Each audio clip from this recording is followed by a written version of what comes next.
ശബരിമല വിഷയം കത്തിക്കാളി നിന്നപ്പോൾ അന്നത്തെ ബി.ജെ.പിയുടെ സംസ്ഥാന അധ്യക്ഷനായ ശ്രീ പി.എസ്. ശ്രീധരൻപിള്ള പറഞ്ഞ ഒരു വാചകമുണ്ട്. ഇതുതന്നെയാണ് സുവർണാവസരമെന്ന്. പക്ഷേ ആ സുവർണാവസരം മുതലെടുക്കാൻ അന്ന് ബി.ജെ.പിക്ക് കഴിഞ്ഞിരുന്നില്ല. ഇന്ന് സുവർണാവസരം അവരെ തേടിയെത്തുകയാണ്. അതിന് കാരണക്കാർ ബി.ജെ.പിക്കാരല്ല, പകരം CPM ആണെന്ന് മാത്രം. ഇത്തവണ CPM എങ്ങനെ കൂട്ടിയിട്ടും കുറച്ചിട്ടും അവരുടെയൊക്കെ ഉറച്ച കോട്ടകളിൽ നിന്നും വോട്ട് ഒരുപാടാണ് ഒഴുകി BJP-യിലേക്ക് പോയത്. ഇത് കോൺഗ്രസിനെയും അമ്പരപ്പിലാക്കുന്നുണ്ട്. സാധാരണഗതി CPM-ന്റെ മണ്ഡലങ്ങളിൽ ഇല്ലെങ്കിൽ അവരുടെ പോക്കറ്റിൽ നിന്നും വോട്ട് കുറഞ്ഞാൽ അതിൻ്റെ ഗുണം ലഭിച്ചിരുന്നത് കോൺഗ്രസിനാണെങ്കിൽ ഇത്തവണ അത് മാറിയിരിക്കുന്നു. അതെല്ലാം കൂട്ടത്തോടെ BJP-യിലേക്ക് ഒഴുകിപ്പോയിരിക്കുന്നു. ബൂത്തടിസ്ഥാനത്തിൽ ഉള്ള വോട്ട് ചോർച്ചയാണ് CPM-ന് ഏറ്റവും തലവേദന. മണ്ഡലാടിസ്ഥാനത്തിൽ നോക്കുമ്പോൾ 11 നിയമസഭാ മണ്ഡലങ്ങളിൽ BJP-യാണ് ഒന്നാമത്. അതായത് CPM-ന്റെ സിറ്റിംഗ് സീറ്റുകളിൽ BJP ഒന്നാമതെത്തി.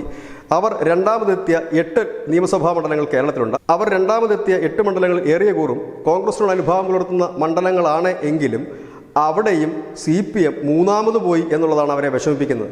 അങ്ങനെ അവർ വളരെ സൂക്ഷ്മമായി തന്നെ പരിശോധിച്ചപ്പോൾ ബൂത്ത് അടിസ്ഥാനം നോക്കുമ്പോൾ പാർട്ടി ഗ്രാമങ്ങൾ എന്ന് വിശേഷിപ്പിക്കുന്ന അല്ലെങ്കിൽ പാർട്ടി കോട്ടകൾ 100-ൽ 100 വോട്ടും CPM-ന് ലഭിക്കുന്ന പാർട്ടി കോട്ടകളിലെല്ലാം കൂട്ടത്തോടെ വോട്ട് BJP-യിലേക്ക് ഒഴുകി ഇറങ്ങുകയാണ്.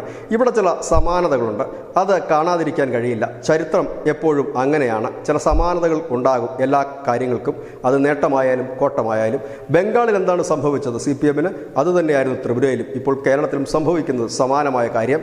അവിടെ തുടർ ഭരണത്തിലേക്ക് പോയ CPM അഴിമതിയുടെയും ഒപ്പം തന്നെ ഗുണ്ടാരാജിൻ്റെയും വിളയാട്ട ഭൂമിയാക്കി ആ പ്രദേശങ്ങളെ മാറ്റി.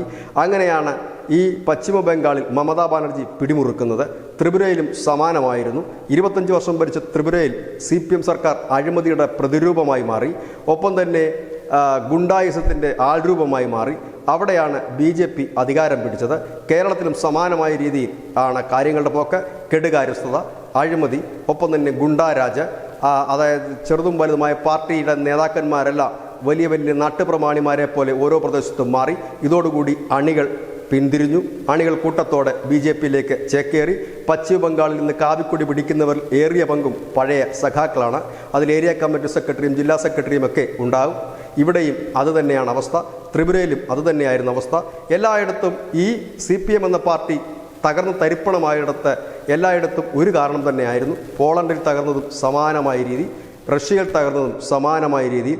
അങ്ങനെ ഈ ലോകത്ത് എവിടെയൊക്കെ കമ്മ്യൂണിസ്റ്റ് പാർട്ടി തകർന്നിട്ടുണ്ടോ അവിടുത്തെ പ്രധാന കാരണം ഈ അധികാരത്തിലേക്ക് എത്തുകയും അധികാരത്തിൻ്റെ ആ ശീതള ഛായയിൽ അഴിമതി നടത്തുകയും അത് ചോദ്യം ചെയ്യുന്നവരെ നിഷ്ഠൂരം ആക്രമിക്കുകയും കൊലപ്പെടുത്തുകയും ഒരു ഗുണ്ടാരാജ് പോലെ മുൻപോട്ട് പോവുകയും ചെയ്യുന്ന ആ ഭരണകൂടത്തെ സ്വന്തം അണികൾ വെറുത്തു തുടങ്ങിയതാണ് ലോകത്തെമ്പാടും കമ്മ്യൂണിസം തകരാനുണ്ടായ കാരണം. കമ്മ്യൂണിസ്റ്റ് പാർട്ടി ഇന്ത്യയിൽ തകരുന്നതിൻ്റെ പ്രധാന കാരണവും ഇതൊക്കെ തന്നെയാണ്.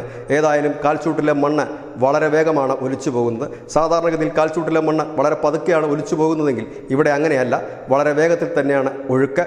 അതിനൊരു പ്രധാന കാരണം CPM-ന് ഇക്കാലം അത്രയും വെള്ളം കോരുകയും വിറകൊട്ടുകയും ചെയ്തിരുന്ന പ്രധാന സമുദായമായിരുന്നു ഈഴവ സമുദായം. ആ സമുദായം അവരെ പാടെ കൈവിട്ടു എന്നാണ് പല മണ്ഡലങ്ങളും തെളിയിക്കുന്നത്.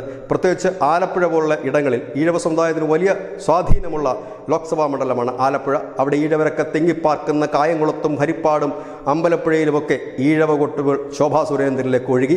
CPM വെള്ളം കുടിച്ചു.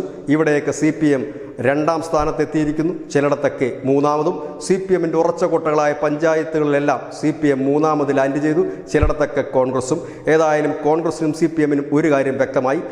CPM നശിച്ചാലോ തകർന്നാലോ ഇല്ലെങ്കിൽ ക്ഷീണം തട്ടിയാലോ പഴയതുപോലെ വോട്ട് കോൺഗ്രസിന് ലഭിക്കില്ല എന്ന് കോൺഗ്രസിന് വ്യക്തമായി.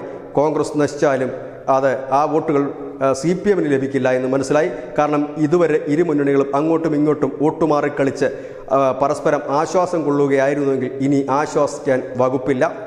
അതിനൊരു പരിധിവരെ സാമുദായിക സന്തുലിതാവസ്ഥയെ തകിടം മറിച്ചുകൊണ്ട് പുതിയൊരു സോഷ്യൽ എഞ്ചിനീയറിംഗ് ഇവിടെ നടന്നു. അത് വെള്ളാപ്പള്ളി നടേശനോ സഭക്കാരോ പറഞ്ഞിട്ടല്ല, ഓട്ടോമാറ്റിക്കായിട്ട് ജനം ചിന്തിച്ചു തുടങ്ങിയത് കൊണ്ടാണ്.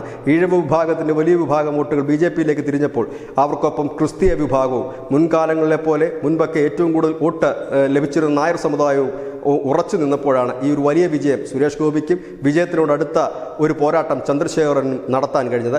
ആലപ്പുഴയിൽ നാളെ തുറക്കേണ്ടതിൽ വെച്ച് ഏറ്റവും മഹത്തായ മത്സരമെന്ന് തന്നെ പറയേണ്ടി വരും. അങ്ങനെ അവർ മത്സരിച്ചിടത്തൊക്കെ അവരിട്ട ടാർഗറ്റിന് അപ്പുറത്തേക്ക് വോട്ടുകൾ മാറിയത് ഈ കേരളത്തിൽ ഓട്ടോമാറ്റിക്കായി സംഭവിച്ച സോഷ്യൽ എഞ്ചിനീയറിംഗിൻ്റെ ഫലമായിരുന്നു. ഇതൊരു സുവർണ അവസരമാണ്. ഈ അവസരത്തിലൂടെ പിടിച്ചു കയറിയാൽ BJP-ക്ക് മുൻപോട്ട് പോകാം.